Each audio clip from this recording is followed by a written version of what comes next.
하나님 말씀은 구약성경 욥기 9장 11절에서 16절까지입니다. 우리 같이 한 목소리로 함께 읽겠습니다. 그가 내 앞으로 지나시나 내가 보지 못하며 그가 내 앞에서 움직이시나 내가 깨닫지 못하느니라.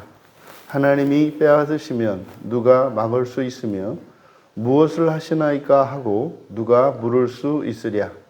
하나님이 진노를 돌이키지 아니하시나니 라합을 돕는 자들이 그 밑에 굴복하겠거든. 하물며 내가 감히 대답하겠으며 그 앞에서 무슨 말을 택하랴. 가령 내가 의로울지라도 대답하지 못하겠고 나를 심판하실 그에게 간구할 뿐이며 가령 내가 그를 부르므로 그가 내게 대답하셨을지라도 내 음성을 들으셨다고는 내가 믿지 아니하리라. 아멘. 욥의 신관과 믿음이라는 제목으로 말씀의 은혜를 나누고자 합니다. 11절과 12절에는 우리말 성경에는 생략되어 있지만 보라라고 하는 의미를 가진 헨이라는 말이 생략되어 있습니다. 보라라고 하는 이것은 시선을 집중시키는 것, 이목을 집중시키는 것이고 이제 강조하시는 겁니다. 강조하는 거죠. 11절에 보라, 그가 내 앞으로 지나시나 내가 보지 못하며 그가 내 앞에서 움직이시나 내가 깨닫지 못하느니라. 여기서 먼저 앞으로 11절의 앞에 있는 내 앞으로 지나시나 할 때 이 앞으로 번역한 것은 L이기 때문에 위를 입니다.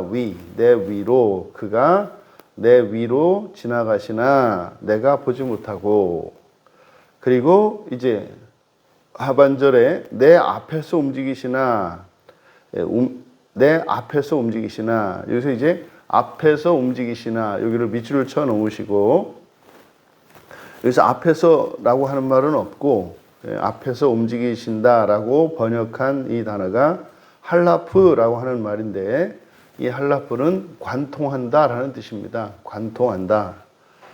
그리고 이것이 이제 변경하다라고 하는 의미를 갖기도 하는데, 여기서는 이제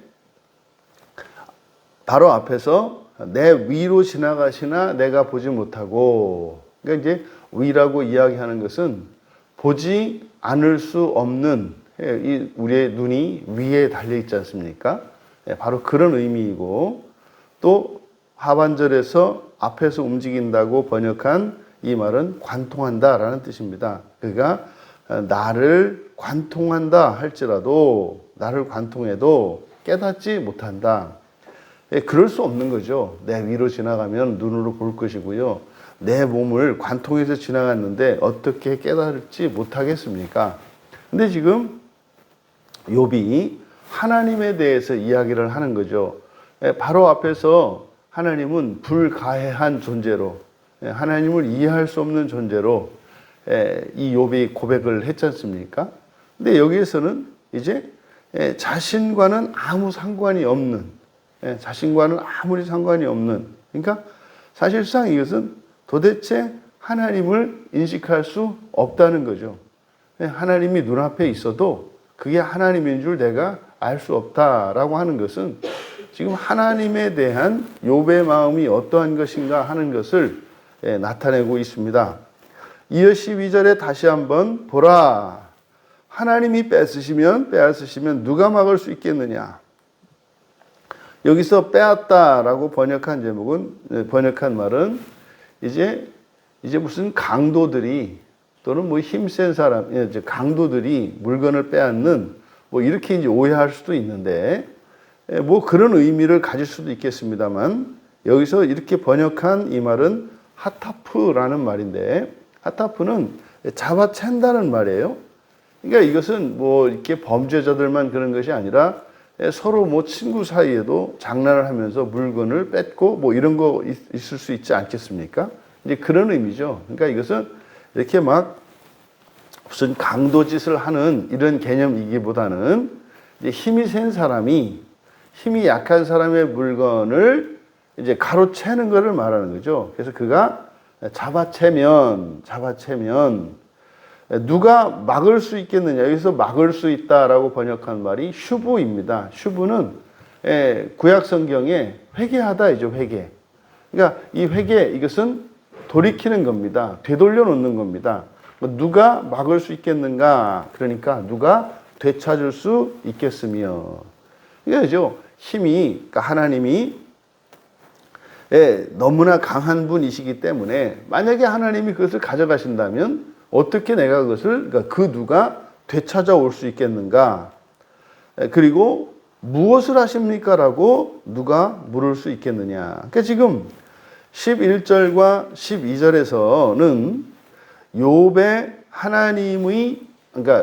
하나님의 절대 주권에 대해서 이야기를 하는 건데, 어느 누구도 하나님이 하시고자 하는 그 일에 대해서 이의를 제기할 수 없다는 거예요. 그리고 우리와 상관없이 하나님께서는 마음대로 하실 수 있다는 거죠. 그것을 우리는 아무런 상관이 없다는 거죠.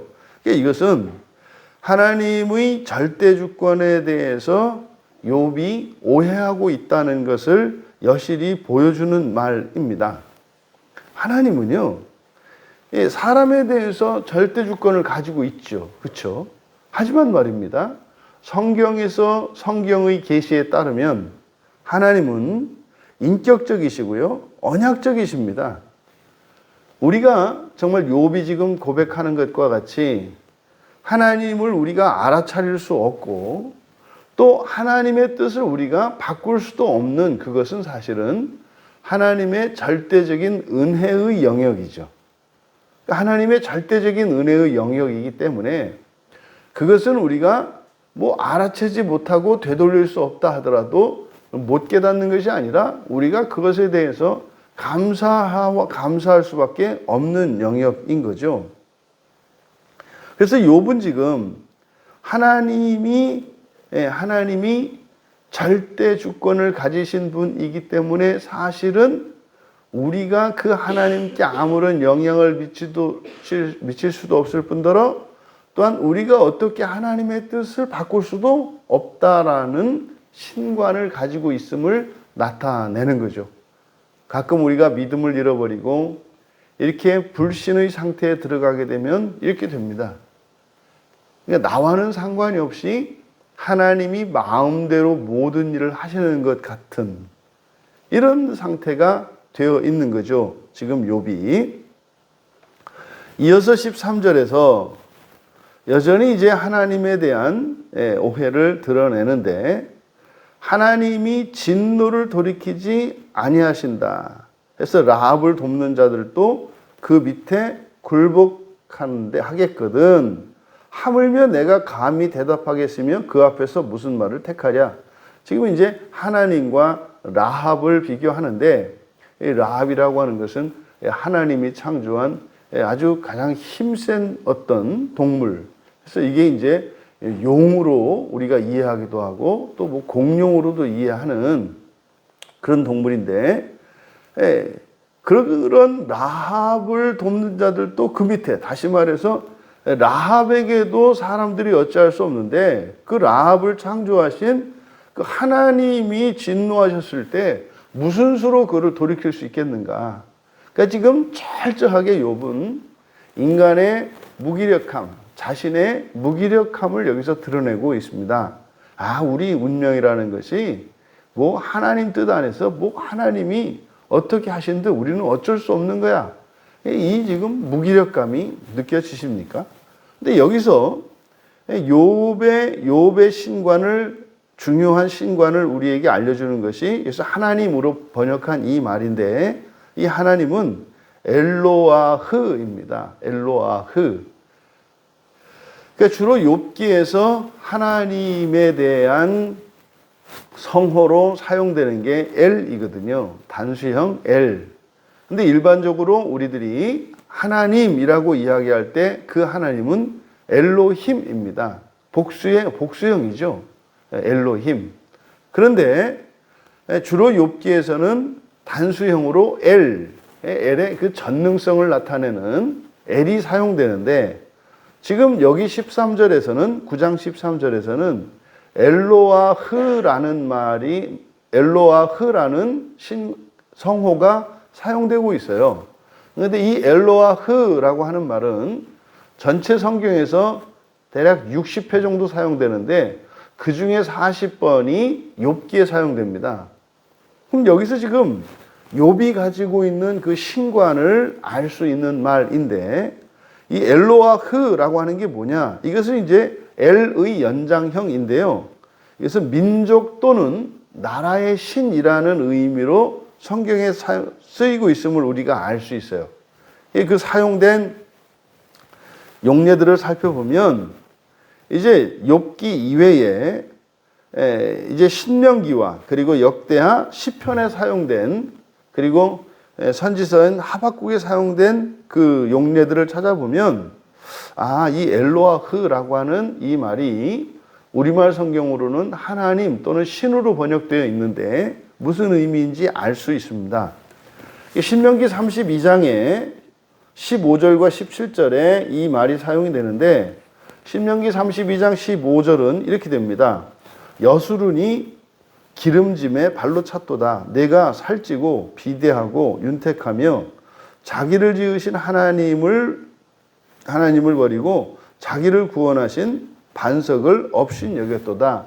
이게 이제 여수run은 이제 이스라엘에 대한 은유인데요.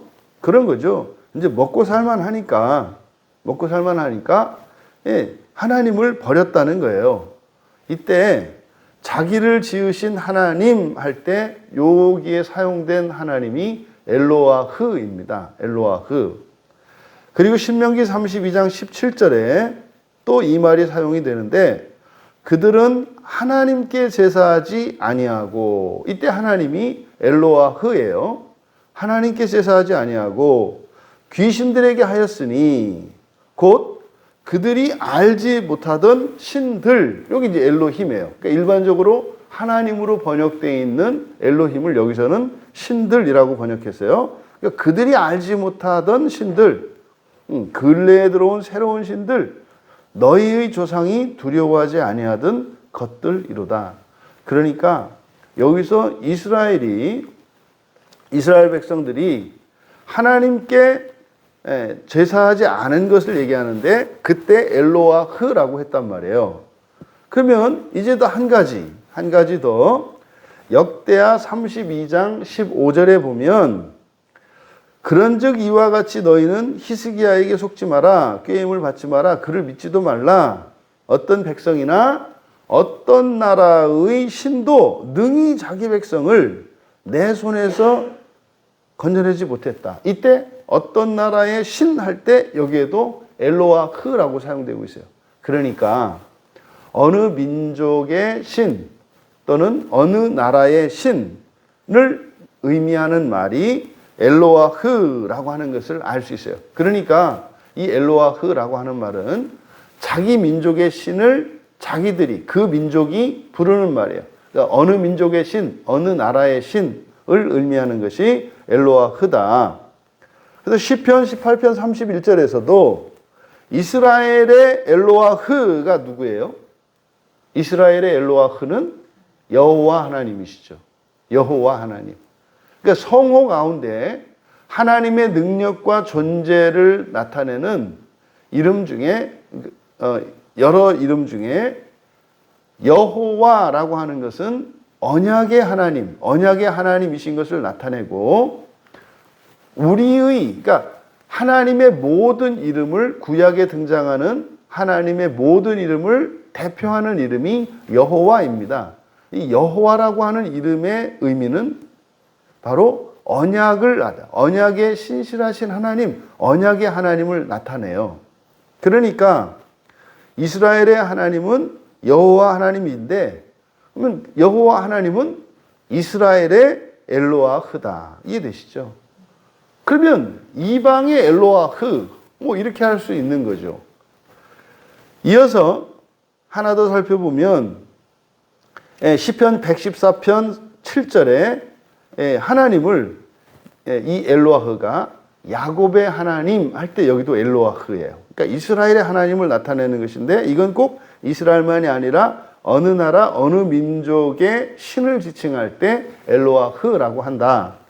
하박국 1장 11절 마지막으로 하박국 1장 11절에 보면 그들은 자기들의 힘을 자기들의 신으로 삼는 자들이다. 자기들의 힘을 자기들의 신으로 삼는 자들이다. 여기가 엘로아흐예요. 종종 그런 이야기 하지 않아요? 누구를 믿어? 당신은 종교가 뭐예요? 나는 나를 믿어. 이런 말 하잖아요. 그때 나를 믿어 할 때 그것은 나의 힘을 이야기하죠. 그러니까 어느 사람의 그 신관, 이 엘로아흐, 이것은 그러니까 민족과 국가의 신을 의미하는데 자기 나름대로 자기가 믿고 의지하는 존재를 나타낼 때 엘로아흐라고 한다. 그러니까 아하, 이 엘로아흐라고 하는 것은 민족과 나라의 고유한 신을 일컫는 말인데 이 엘로아흐는 초월적인 존재로서 믿고 의지하는 존재를 의미하는구나. 그러면 지금 욥이 믿는 것은 욥이 하나님, 신 앞에서 하나님 앞에서 하나님을 경외하는 자였단 말이에요. 악에서 떠나고 하나님을 경외하는 자였는데 그가 믿고 있는 그가 가지고 있는 신관은 뭡니까? 그러니까 일신관이죠. 일신관. 그러니까 사실은 다신론이에요. 그러니까 신은 많다는 생각을 가지고 있습니다. 신이 많은데 욥이 믿는 신은 그 신들 가운데 가장 뛰어난 신이라고 믿고 있는 거죠. 이거를 일신론이라고 합니다. 우리 기독교에서 그러니까 구약과 신약의 성경에서 우리에게 가르쳐주는 신관은 유일신론이에요. 유일신론. 유일신론이라고 하는 것은 하나님은 오직 한 분이다라는 뜻인데 이것은 일신론과 무엇이 다르냐? 유일신론은 오직 한 분밖에 계시지 않는다는 뜻이고 유일신론은 일신론은 나는 한 신만 섬긴다는 뜻이에요.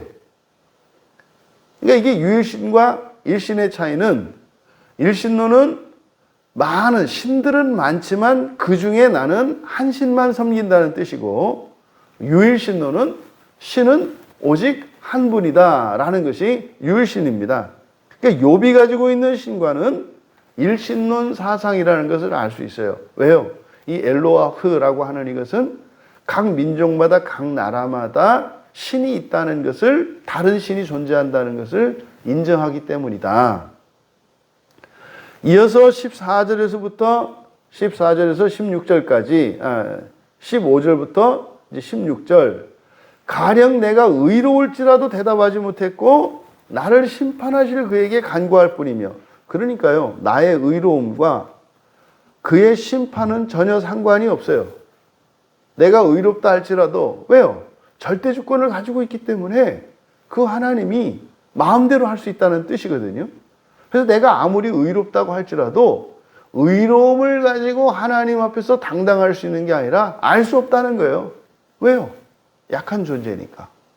절대 주권을 가지고 있는 하나님이기 때문에 뭐 하나님이 불의하게 심판한다 할지라도 나는 어쩔 수 없다는 거죠. 하나님이 과연 그렇습니까? 그렇지 않죠. 그리고 지금 14절에서 여기서 내가 빠뜨린 게 있는데 14절에 하물며 내가 감히 대답하겠으며 그의 앞에서 이 밑줄을 치시고 여기도 앞에서가 아니라 여기 임입니다. 임 함께죠. 함께. 이제 욥기에서 나타나는 그 욥기를 통해서 욥이 가지고 있는 신관을 여실히 드러내는 말이 이 임이라는 말이거든요. 임은 함께라는 뜻이에요. 그러니까 욥의 사고 속에는 하나님과 사람은 자신은 나란히 함께할 수가 없어요. 절대적으로 감히 하나님과 함께할 수 없어요. 그러니까 이렇게 인격적인 관계를 맺을 수 있는 존재가 아니다 이 말이에요. 이것을 바로 14절에서 다시 한번 그 앞에서 무슨 말을 하랴? 그 어떻게 함께 나란히 하나님과 함께 말을 나눌 수 있겠는가? 그러니까 이렇게 하나님과 인격적인 관계에 대해서 거부하는 겁니다. 그리고 이제 15절에서 의롭다고 해도 의로우면 대답하지 못할 게 없잖아요. 의로우면은 그 심판은 당연히 의롭다고 할 거거든요. 그런데 욥은 의롭다 할지라도 불의하게 심판할 수 있다고 하는, 하나님이 그렇게 할 리는 없습니다만 이렇게 말하는 의도는 뭐예요? 하나님의 절대 주권을 자신의 의로움과 상관없이, 의로움과 상관이 없다고 이야기를 하는 거죠. 그러니까 이런 하나님과의 인격적인 관계에 대해서는 욥이 도저히 받아들이지 못하고 믿지 못하고 있다. 이제 그거를 16절에 가면 다시 한번, 가령 내가 그를 부름으로 그가 내가 대답하셨을지라도, 뭡니까? 내가 기도를 했어요. 근데 하나님이 대답했어요. 아니 그러면은 내가 기도해서 내가 불러서 거기에 응답을 해주셨으면은 내 말을 들으신 거 아니에요? 근데 그렇다 할지라도 내 음성을 들으셨다고는 내가 믿지 않을 것이다. 지금 욥에게 필요한 것이 무엇인지를 여기서 나타내는데, 일방적으로 심판하시는 하나님이시고 하나님과 사람은 무한한 질적 차이가 있는 하나님이기 때문에 사실상 하나님은 믿고 의지할 수 있는 존재가 아니라 사실상 어떻게 해요? 간구하고 그리고 종속되어 있는 초월적인 하나님이신 것을 욥이 이야기를 하는 거죠. 그러니까 여기에서 바로 앞에서 하나님에 대해서는 완전히 우리가 알 수 없다. 불가해한 하나님이다. 하나님의 불가해성에 대해서 얘기를 했지 않습니까? 그래서 불가해하신 하나님을 아는 데 필요한 게 뭐예요? 지혜라고 그랬어요. 그러니까 욥에게 지혜가 결핍되어 있는 것을 알 수 있었고, 여기서 지금 욥의 문제점이 또 하나 드러나는 것이 욥의 신관에 있어서 신관과 믿음의 문제가 있다는 것을 우리가 알 수 있는 거죠. 성경에서 우리에게 말씀하는 하나님은요, 어떤 하나님이십니까? 언약의 하나님이에요. 인격적인 하나님이에요. 이것이 사람들에게 이게 잘 받아들여지지 않는 겁니다. 하나님이 사람처럼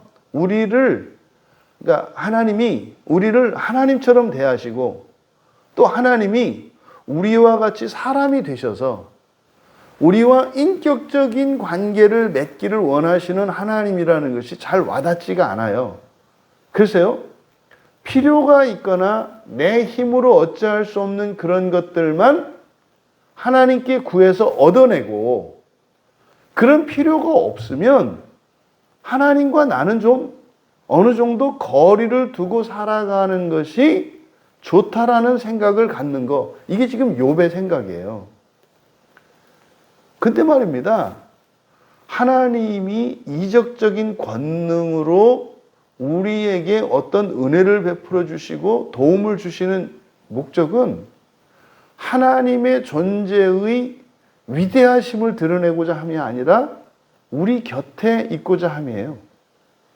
우리와 함께 생활하고 우리와 함께 즐거움과 슬픔과 어려움을 함께 나누며 공유하면서 이렇게 친밀한 관계를 유지하기 위해서 하나님이 우리에게 도움도 주시고 은혜도 베풀어 주시고 위험과 원수로부터도 막아주시고 새로운 인생을 내어주기도 하는 것이지, 하나님은 전능하시고 초월적인 존재로서 내가 필요한 것만 가져다 쓰는, 그러니까 비인격적인, 이렇게 지극히 높으신 하나님으로서 일방적일 수밖에 없는 관계로 설정하는 것, 이것이 지금 욥이 가지고 있는 신관이다 이 말이에요.